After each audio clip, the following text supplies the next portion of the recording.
Friends, एक question है integration of sine cube x under root cos x dx. चलो करते हैं। देखो यहाँ पर क्या लिखा हुआ साइन एक्स है, ठीक है, साइन क्यूब एक्स है। तो साइन क्यूब एक्स को हम लिख सकते हैं sine x into sine square x. Sure है? तो आइए लिख लेते हैं। ये होगा आपके यहाँ से इंटीग्रेशन ऑफ, ये होगा आपके यहाँ से साइन एक्स हुआ into sine square x under root, ये होगा आपके यहां से ये cos x हो गया। क्या हो गया यहाँ पर ये cos x, और ये हो गया आपके यहां से dx हो गया। क्या हो गया यहाँ पर ये dx हुआ। अब ये बताइए, क्योंकि हम लोग जानते हैं sine square x plus cos square x बराबर क्या होता है, 1 होता है। तब हम और आप लिख सकते हैं sine square x equal to 1 minus cos square x. Sure है ना? यदि sine square x plus cos square x बराबर 1 है तो sine square x equal to लिख सकते हैं 1 minus cos square x.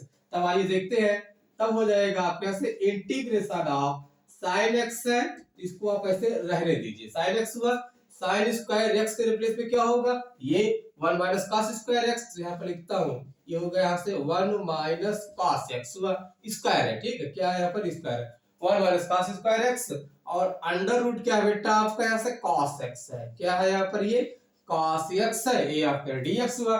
Then अब आगे क्या होगा, अब यहाँ से काम कर लेते हैं, cos x को t मान ले। क्या मान ले यहाँ पर, t मान लेते। देखिए लेट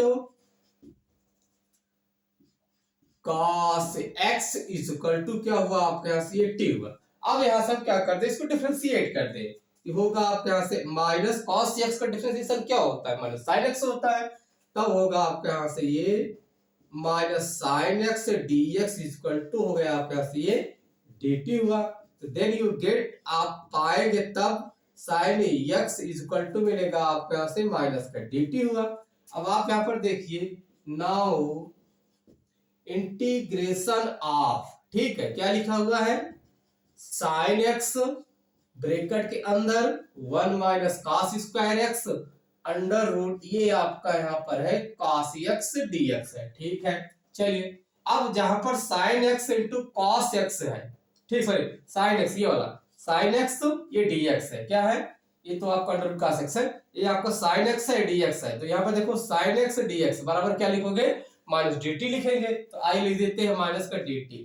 क्या हुआ, एक काम कर लेते हैं, माइनस को थोड़ा बाहर कर ले ऐसे अच्छे से ना, फिर यहाँ से equal to, so equal to minus हुआ। अब यहां से देखो लिखेंगे 1 माइनस cos x को हमने क्या माना था, t, तो होगा आपके यहाँ से t स्क्वायर हुआ, ये हो जाएगा आपके यहाँ से ब्रैकेट क्लोज।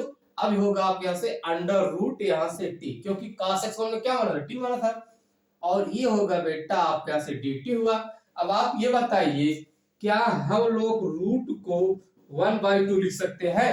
अरे रूट का क्या होता है, 1/2 होता है। तब यहां से लिखेंगे इक्वल टू माइनस, ये होगा आपके यहां से 1 माइनस टी स्क्वायर, उसके बाद यहां लिखेंगे t to the power 1/2 into dt हुआ। अब हम यहां से क्या करें, अंदर इसको मल्टीप्लाई कर दे, ये हो जाएगा माइनस इंटीग्रेशन ऑफ, ये होगा यहाँ पर t to the power 1/2 minus, ये हो जाएगा 2 2 जब 4 प्लस 1 के 5 हुआ। यहाँ होगा आपके यहाँ से t टू द पावर हो जाएगा यहाँ से 5/2 हुआ। क्या हुआ बेटा आपका ये 5/2, ये होगा आपके यहाँ से dt हुआ। 5/2 समझाने कैसे होना, इसका पावर 2 है, इसका पावर 1/2 है, तो देखो ऐसे हुआ ये, यहाँ पर 2 प्लस 1/2, 2 2 जब 4 प्लस 1 कितना होगा 5/2 हुआ, क्योंकि गुणा भाग जुड़ता है ना, इसलिए अब यहाँ से क्या करें, अब सिंस हम लोग फार्मूला जानते हैं integration of x to the power n dx है, तब होता है x to the power n plus 1 upon n plus 1 plus का c होता है। तब आइए देखते हैं, ये होगा आपके यहाँ से इक्वल टू माइनस, अभी क्या करते हैं, इसको इंटीग्रेट कर देते हैं। देखो फार्मूले से ये हो जाएगा आपके यहाँ से क्या, t टू द पावर, यहाँ देखो प्लस 1 जोड़ेंगे तो क्या होगा 3/2 होगा। देखो 1 प्लस 2 अपॉन 1 इक्वल टू क्या होगा आपका 3/2। यहाँ लिखते हैं t टू द पावर, ये होगा आपके यहाँ से 3/2 हुआ, अपान हो जाएगा आपके यहाँ से ये 3/2 हुआ। इसी प्रकार अगला वाला ये होगा आपके यहाँ से माइनस, तो मैं लिखूं -3 सॉरी -t हुआ, ये हो जाएगा आपके यहाँ से 5/2 प्लस 1 यानी कि 7 पाई/2 सॉरी 7/2। देखो यहाँ पर लिखा 5/2 प्लस 1 ये हो जाएगा आपका 7/2।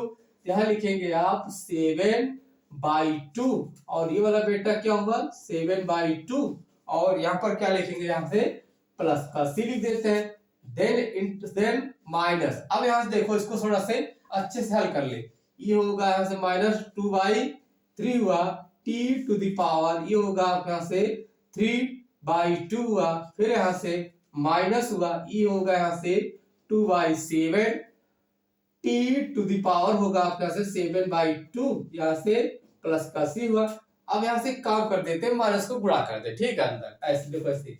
अब चाहो तो 2 कॉमन ले लो या तो ठीक है आप चाहो जो कर ले ठीक है। यहाँ पर देखो एक काम कर ले 2 कॉमन ले ले ठीक है। जब 2 कॉमन लेंगे तब अंदर क्या बचेगा अंदर बचेगा आपके यहाँ से 1/3।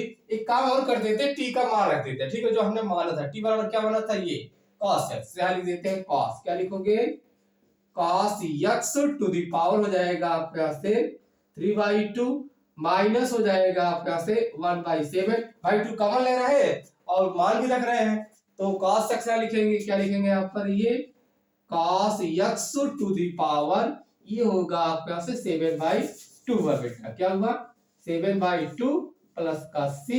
इसको और आगे बढ़ा सकते हैं चाहे तो ऐसे माइनस तोड़ दे चाहे तो ये हो जाएगा आपके यहाँ से ऐसे रहते ठीक है कोई दिक्कत नहीं। यही आपका क्या हुआ आंसर हुआ। Thank you.